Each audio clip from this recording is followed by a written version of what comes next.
नमस्कार शेतकरी मित्रांनो, ग्रेप मास्टर यूट्यूब चॅनलमध्ये आपलं स्वागत आहे। मी आहे डॉक्टर सतीश भोंडे, कांदा विशेषज्ञ, आणि आजचा कार्यक्रम खास करून कांदा उत्पादकांसाठी आपण करतोय। मित्रांनो, आपण कांद्याची शेती पारंपरिक पद्धतीने करत आलेलो आहोत आणि वेगवेगळे अनुभव आपल्याला येत आहेत। त्याच्यावरती आपण काही ना काही उपाययोजना करतो, काही माहिती घेण्याचा प्रयत्न करतो आणि आलेल्या समस्येवरती तोडगा काढत असतो। पण मित्रांनो, गेल्या काही वर्षांमध्ये आपल्याला असं दिसून आलं आहे की कांदा पिकामधल्या समस्या ह्या वेगवेगळ्या आहेत आणि त्या वाढून राहिल्यात।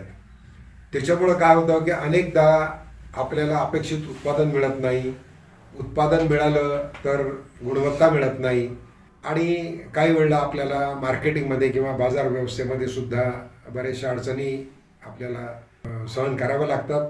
पाहिजे तेवढा फायदा मिळत नाही। साठवणीमध्ये सुद्धा नुकसान हे वाढल्यामुळं आपल्याला साठवण केल्यानंतर जो अपेक्षित फायदा आहे तो मिळत नाही। आता ह्या प्रत्येक गोष्टीला काही ना काही कारण असलं पाहिजे आणि नेमकं कुठे आपलं चुकतं आणि याच्यावरती शास्त्रीय दृष्टिकोनातून विचार केला तर योग्य उपचार पद्धती किंवा योग्य निदान आणि त्याच्यावरती उपाययोजना ह्या गोष्टींसाठीची माहिती प्रत्येक कांदा उत्पादक शेतकऱ्याला असली पाहिजे। आणि म्हणून ह्या व्हिडिओच्या माध्यमातून आपण त्याच्यावरती जास्त प्रकाश टाकण्याचा प्रयत्न करणार आहोत। मित्रांनो, आपण जेव्हा कांद्याचं बियाणं वापरतो किंवा घेतो तेव्हा आपल्याला एक गोष्ट लक्षात ठेवली पाहिजे की खरीप कांद्याचे वाण आणि रबी कांद्याचे वाण हे वेगळे आहेत। आणि आपल्याला खरीप हंगामामध्ये कांदा लागवड करायची असेल तर खरीप हंगामाचाच कांद्याचा वाण आपण निवडला पाहिजे। रबी हंगामासाठी आपल्याला रबी हंगामाचाच वाण निवडला पाहिजे। आणि सध्या रबी हंगामासाठी शेतकऱ्यांमध्ये जास्त प्रचलित असलेला वाण तो फुरसुंगी या नावाने आपण ओळखतो, तर त्याची लागवड आता बऱ्याच शेतकऱ्यांनी केलेली असेल। पण या कांदा लागवड करण्यामध्ये अनेक शेतकऱ्यांचा असा अनुभव सध्या येतोय की रोपांची मोठ्या प्रमाणात हानी होते, म्हणजे रोपांची मोठ्या प्रमाणात मर होते। त्या ठिकाणी रोपं पाहिजे त्या गुणवत्तेचे तयार होत नाही, आणि म्हणून काही गोष्टी आपल्याला करणं आवश्यक आहे। त्यातल्या महत्त्वाच्या गोष्टी म्हणजे नर्सरीमध्ये जेव्हा आपण रोपं टाकतो तेव्हा रोपं टाकण्याच्या अगोदर आपल्या जमिनीची प्रक्रिया करणं आवश्यक आहे। आता ही प्रक्रिया कशाने करायची, केमिकलने करायची का जैविकांनी करायची? तर मित्रांनो, आपल्या जमिनीमध्ये असणारे सूक्ष्म जीवाणू मोठ्या प्रमाणात कमी झाल्यामुळे, केमिकलचा वापर आणि रासायनिक खताचा वापर जास्त झाल्यामुळे त्यांची संख्या घटली, आणि त्यांची संख्या घटल्यामुळे जमिनीतनं येणाऱ्या ज्या समस्या आहेत रोगराईच्या त्यांचं प्रमाण हे वाढलेलं आहे। त्याच्यामुळं आपल्याला जैविक बुरशीनाशकांचा वापर, ज्याच्यामध्ये ट्रायकोडर्मा आहे, सुडोमोनास आहे आणि बॅसिलस आहे, ह्या 3 बुरशीनाशकांचा वापर नर्सरीमध्ये करणं आवश्यक आहे। त्या तुम्ही एका स्क्वेअर मीटरला प्रत्येकी 5 ग्राम किंवा 5 मिली या प्रमाणात मिसळून देऊ शकता। आणि जर ते केलं गेलं नसेल आपल्याकडनं तर पुढे त्याचं ड्रेंचिंगसुद्धा आपण करू शकतो, पण त्याचा वापर करणं अनिवार्य आहे। दुसरा, फक्त रासायनिक खतांच्याच भरोशावर न राहताना आपल्याला सेंद्रिय खतांचा वापर करणं सुद्धा गरजेचं आहे। त्याच्यामध्ये वेगवेगळ्या प्रकारचे कंपोस्ट आहेत, गांडूळ खत आहे, त्याच्यासोबत आपल्याला निंबोळी पेंड आहे, यांचा वापर करणं सुद्धा आवश्यक झालेलं आहे। कारण जमिनीमधली असणारे कीड, जमिनीमध्ये असणारे वेगवेगळे सूत्रकृमी यांचा प्रादुर्भावसुद्धा आपल्या पिकावरती होत असतो। नर्सरीमध्ये तिसरं एक महत्त्वाचं आपल्याला काळजी घ्यायची आहे, ते म्हणजे फार दाट नर्सरी किंवा रोप टाकायचं नाही।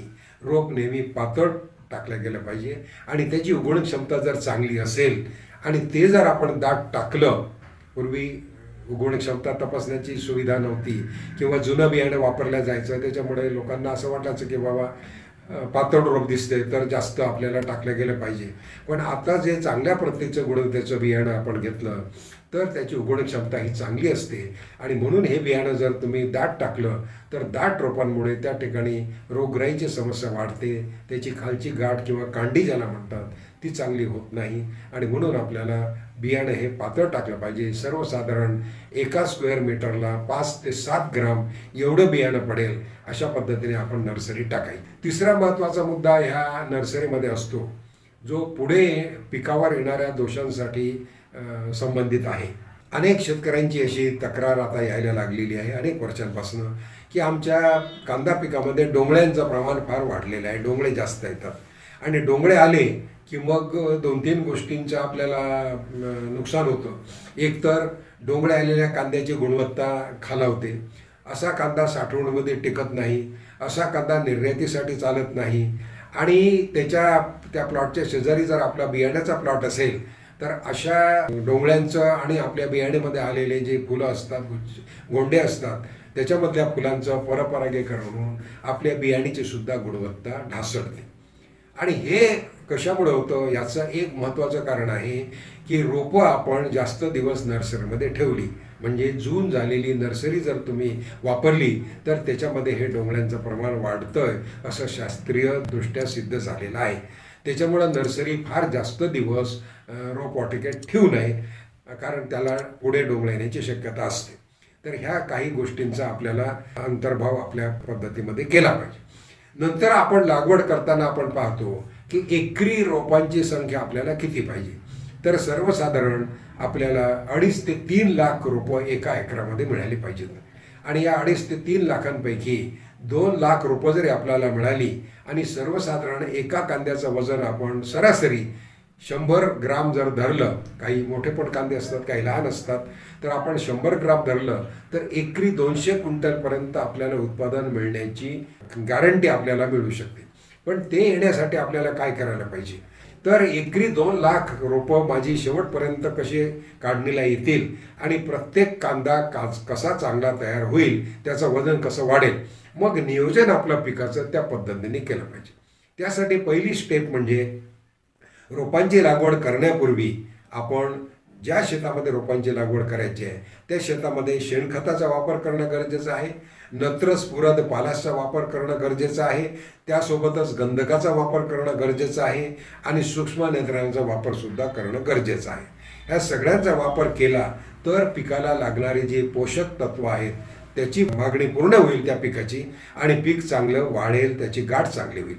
याच्यासोबत जमिनीमध्ये अनेक प्रकारचे मी सांगितलं की बुरशीचं प्रमाण वाढलेलं आहे आणि ते रोपांची मर करण्यासाठी कारणीभूत ठरतात, म्हणजे लागवड केल्यानंतर सुद्धा रोपांची मर होते, ही होऊ नये म्हणून रोपं काढल्यानंतर नर्सरीतनं काढल्यानंतर लागवडीपूर्वी ह्या रोपांची मुळं आपल्याला बुरशीनाशक आणि कीटकनाशक आणि त्यानंतर जैविक खत म्हणजे त्याच्यामध्ये ॲझोटोबॅक्टर आहे त्याच्या द्रावणामध्ये आपल्याला बुडवून घेतली पाहिजे, म्हणजे रोपांची मुळं बुडवायची।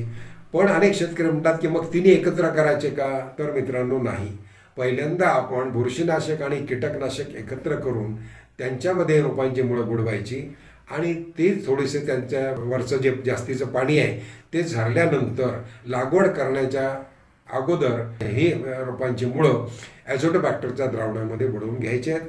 त्याच्यासोबत तुम्हाला जर वापरता आला तर सीवीड एक्स्ट्रॅक्ट किंवा ह्युमिक ॲसिडसुद्धा तुम्ही वापरू शकता, त्याच्यामुळं मुळांची वाढ चांगली होण्यास मदत होईल आणि नत्राचा पुरवठासुद्धा जास्त चांगला होईल आणि आपल्या रोपांना सुरुवातीपासूनच एक प्रकारची ऊर्जा प्राप्त होईल।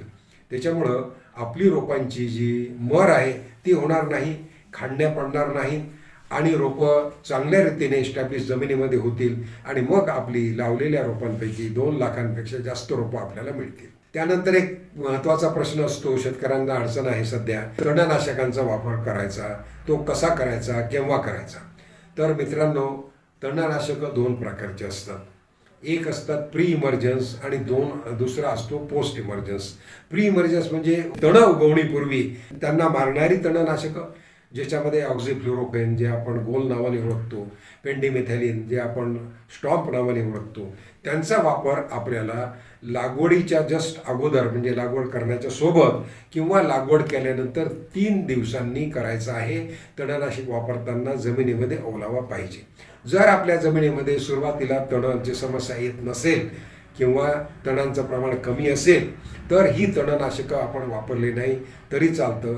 अशा वेळी आपल्याला लागवड केल्यानंतर 20-21 दिवसानंतर जेव्हा रोपं चांगल्या प्रकारे एस्टॅब्लिश होतील तेव्हा त्याच्यावरती आपल्याला क्विझालोकॉप इथाईल जे टार्गा सुपर नावाने आपल्याला उपलब्ध आहे त्याची फवारणी जमिनीवरती करता येईल। अर्थात याचा परिणाम आपल्या पिकावरती सुद्धा थोडाफार शॉक त्याला बसत असतो, म्हणून यांचा वापर करताना आपण त्याच्यामध्ये झिंक आणि कॅल्शियम असलेले जे काही अन्न घटक आहेत त्यांचा वापर करण्याची शिफारस करतो, ज्याच्यामुळे तणनाशकांचा चांगला परिणाम आपल्याला मिळतो। त्यानंतर 1-2 गोष्टी अजून महत्त्वाच्या मित्रांनो आपण लक्षात ठेवल्या पाहिजेत, त्या म्हणजे खतांचा वापर केव्हा आणि कसा करायचा। तर मित्रांनो, कांदा ह्या पिकामध्ये 3 अवस्था असतात। पहिली अवस्था असते जी नर्सरी, दुसरी अवस्था असते ती बल्ब डेव्हलपमेंट होण्यापूर्वीची, म्हणजे कांद्याची गाठ वाढण्यापूर्वीची, ज्यावेळेला पिकाची व्हेजिटेटिव्ह किंवा शाकीय वाढ चांगली होते। आणि ही शाकीय वाढ जेवढी चांगली होईल तेवढे तुमचं पुढे कंदांचा आकार मोठा असू शकतो किंवा राहू शकतो। पण अशावेळी आपण अवास्तव शाकीय वाढ सुद्धा होऊ न देणं हे तेवढंच महत्त्वाचं आहे। अवास्तव शाकीय वाढ तेव्हाच होते जेव्हा आपण गरजेपेक्षा जास्त रासायनिक खतांचा वापर करतो किंवा नत्र, उरद आणि पोटॅश यांचं जे प्रमाण आहे ते साधारण 2:1:3 आहे, म्हणजे 2 नत्र, 1 फुस्फुरद आणि 3 पालाश असं जे प्रमाण आहे, तर त्याचा वापर आपल्याला करणं गरजेचं आहे। जर आपण नत्राचा वापर जास्त केला तर शाकीय वाढ जास्त होईल, माला जाड होतील आणि कांद्याची परिपक्वता सुद्धा लांबेल, त्याच्यामध्ये दुबळके होण्याचं प्रमाण सुद्धा वाढू शकतं। जर आपण फॉस्फरसचं प्रमाण जर वाढवलं, गरजेपेक्षा जास्त दिलं, तर त्यामध्ये आपल्याला डोंगळे येण्याचं प्रमाण वाढू शकतं। आणि पोटॅशची जर मात्रा आपण कमी दिली तर कांद्यांवरती रोगराईचं प्रमाण वाढू शकतं, जर पोटॅशची मात्रा कमी दिली तर। त्याचप्रमाणे रंग चांगला येणार नाही, साठवणुकीमध्ये सुद्धा नुकसान जास्त होईल।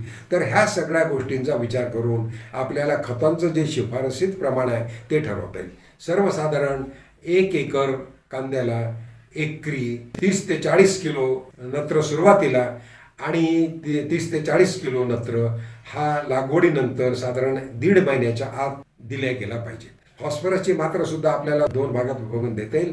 ती मात्रा एकरी साधारण 30 किलोपर्यंत ठेवायची आणि ती 2 भागात द्यायची, सुरुवातीला 20 किलो आणि नंतर 10 किलो।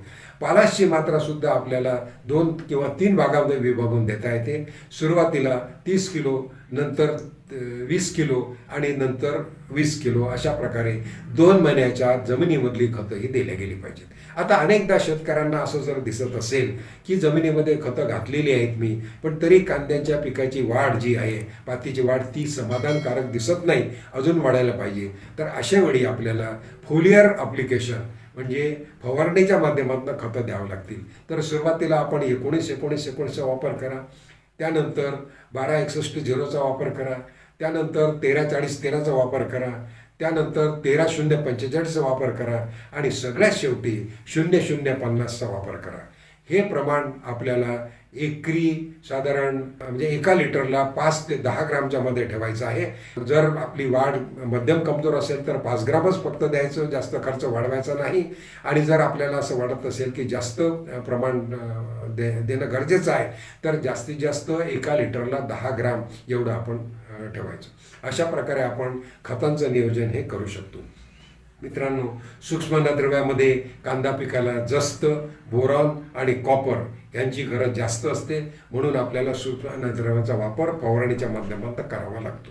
हा फवारणीच्या माध्यमातून आपल्याला करताना कांदा पीक साधारण 1 महिन्याचं झाल्यानंतर याची फवारणी सुरू करायची आणि 30 आणि 45 दिवसांनी अशा 2 फवारण्या जरी आपण केल्या सूक्ष्म अन्नद्रव्यांच्या, तरी आपल्या पिकाची गरज भागते। खूप मोठ्या प्रमाणात याला अन्नद्रव्यांची, सूक्ष्म अन्नद्रव्यांची गरज ही खूप जास्त नाही। अनेक शेतकरी फायदा होईल या समजुतीने यांचं प्रमाण वाढवतात आणि अशा वेळी अँटेगोनिस्टिक इफेक्ट म्हणजे काही अन्नद्रव्यांचं प्रमाण जास्त झाल्यामुळं इतर जे अन्नद्रव्य आहेत त्यांचं शोषण बाधित होतं आणि मग आपल्या पिकाला खतं देऊन फायदा होत नाही। आणि जमिनीचं विश्लेषण केल्यानंतर असं दिसतं की आपल्या जमिनीमध्ये ही खतं तशीच राहिलेली आहेत, म्हणजे ते फिक्स झालेली आहेत। म्हणून आपल्या जमिनीची तपासणी करून त्यानुसार खतं ठरवणं हे केव्हा योग्य आहे। तर मित्रांनो, हे झालं खताविषयी। पाण्याचं नियोजन सुद्धा कांदा पिकामध्ये अत्यंत महत्त्वाचं आहे। कांदा पिकाला पाणी लागतं, वारंवार पाणी लागतं, पण एकाच वेळी जास्त पाणी देणं गरजेचं नाही किंबहुना ते देऊ नये। जर जास्त पाणी जर दिलं तर मुळांची कार्यक्षमता ही कमी होते आणि मग आपल्या पिकाच्या वाढीवरती विपरीत परिणाम होतो। पिकाला दिलेल्या पाण्याची गुणवत्ता सुद्धा तेवढीच महत्त्वाची असते. अनेक शेतकऱ्यांचं असं लक्षात आलेलं आहे की यांच्या पाणी जे आहे ते खारं पाणी आहे, जास्त खारं पाणी आहे, त्याच्यामध्ये क्षारांचं प्रमाण जास्त आहे, त्यातल्या त्यात क्लोराईड क्षारांचं प्रमाण जास्त जर असेल तर ह्या पिकाचा जो परफॉर्मन्स आहे तो चांगला मिळत नाही, सगळं खत आणि सगळे व्यवस्थापन करून. तर एखाद्या वेळी आपण आपल्या विहिरीचं पाणी किंवा जो स्रोत आहे त्याचं पाणी जर खारं असेल तर आपल्याला पाण्याची गुणवत्तासुद्धा तपासणं गरजेचं आहे. पाण्याचा pH, क्षारांचं प्रमाण आणि विशेष करून क्लोराईडचं प्रमाण आपल्याला लक्षात घेणं गरजेचं आहे. शेवटचं पाणी आणखीन एक महत्त्वाचं आहे, म्हणजे कांद्याला पाणी कसं द्यायचे. तर सुरुवातीला जेव्हा आपण कांद्याला पाणी देतो तेव्हा त्याच्यामध्ये थोडंसं अंतर जास्त राखलं तरी चालतं, पण कांद्याची जेव्हा गाठ वाढीची अवस्था सुरू होते तेव्हा कांद्या पिकाला पाण्याचा ताण पडायला नको. आणि म्हणून मी नेहमी शेतकऱ्यांना सांगत असतो की आपल्याकडे पाण्याची उपलब्धता किती आहे त्यानुसार आपण किती क्षेत्र कांदा लागवडीखाली घ्यायचं त्याचा विचार करावा आणि त्याप्रमाणेच लागवड करावी. अनेक शेतकरी अंदाजे लागवड करतात आणि नंतर मग शेवटी कांद्याची गाठ भरण्याची अवस्था असताना पाणी कमी झाल्यामुळे मग उत्पादकता त्यांची कमी होते, कांद्याची वाढ चांगली होत नाही. तर असं होऊ नये म्हणून आपण नियोजन पाण्याचं केलं पाहिजे. अलीकडे सूक्ष्म सिंचन पद्धती म्हणजे स्प्रिंकलर आणि ड्रिपचा वापर सुद्धा शेतकरी करायला लागलेले आहेत. त्याच्यामुळे पाण्याची जवळपास 40% बचत होते, उत्पादनामध्ये सुद्धा 20 ते 22% वाढ होते, कांदे एकसारखे तयार होतात. सगळे फायदे सूक्ष्म सिंचन पद्धतीचे आपल्याला मिळू शकतात. त्याचा अवश्य वापर करणं आता गरज झालेली आहे, कारण पाण्याचं प्रमाण हळूहळू पावसाचं प्रमाण विचित्र झाल्यामुळे विहिरींचं पाणी अजून पाहिजे तेवढं न राहिल्याने आपल्याला पाण्याची बचत करणं गरजेचं आहे. आता हे पाणी देताना आपल्याला आणखीन एक लक्षात ठेवलं पाहिजे, ते म्हणजे शेवटचं पाणी केव्हा द्यायचं आणि जो कांदा साठवणीसाठी वापरायचा आहे त्यासाठी सूक्ष्म सिंचन पद्धतीमध्ये स्प्रिंकलर केलं तर चालेल का, हा शेतकऱ्यांचा एक मोठा प्रश्न असतो. तर मित्रांनो, स्प्रिंकलरचा वापर ज्या ठिकाणी आपल्याला कांदे साठवायचे आहेत त्या ठिकाणी शक्यतो तुम्ही टाळा. त्या ठिकाणी ड्रिप वापरा किंवा पर्याय नसेल तर स्प्रिंकलर वापरा, पण स्प्रिंकलर हे सकाळी दिवसा चालवा, संध्याकाळच्या वेळी चालू नका. हा त्यातला महत्त्वाचा एक भाग आहे, तो तुम्ही आपल्याला समजून घेतला पाहिजे. ड्रिपने जर दिलं तर काहीच अडचण येत नाही.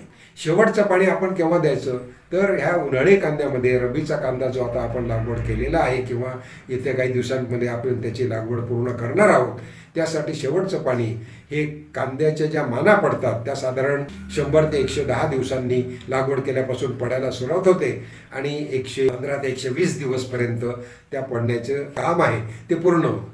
माना पडल्या याचाच अर्थ कांद्याची परिपक्वता जवळ आलेली आहे आणि म्हणून त्या माना पडतात, हे इंडिकेटर असतं कांदा पक्व होण्याचं. तर अशा 25% माना पडल्या की त्यानंतर कांद्याला पाणी द्यायचं नाही, तो 8 ते 10 दिवस तसाच सोडून द्यायचा. या मधल्या कालावधीमध्ये बाकीचे ज्या माना असतात त्या पण पडतात. पातींमध्ये जे अन्नद्रव्य तयार झालेलं असतं त्याचं शोषण होऊन ते गाठींमध्ये येतं आणि मग गाठींचा आकार आणि टणकपणा हा वाढतो. तर ह्या गोष्टी लक्षात ठेवा. दुसरं असं आहे की अनेक शेतकऱ्यांना असा अनुभव आहे की आपल्या पिकावरती रोगराईचं प्रमाण वाढलेलं आहे.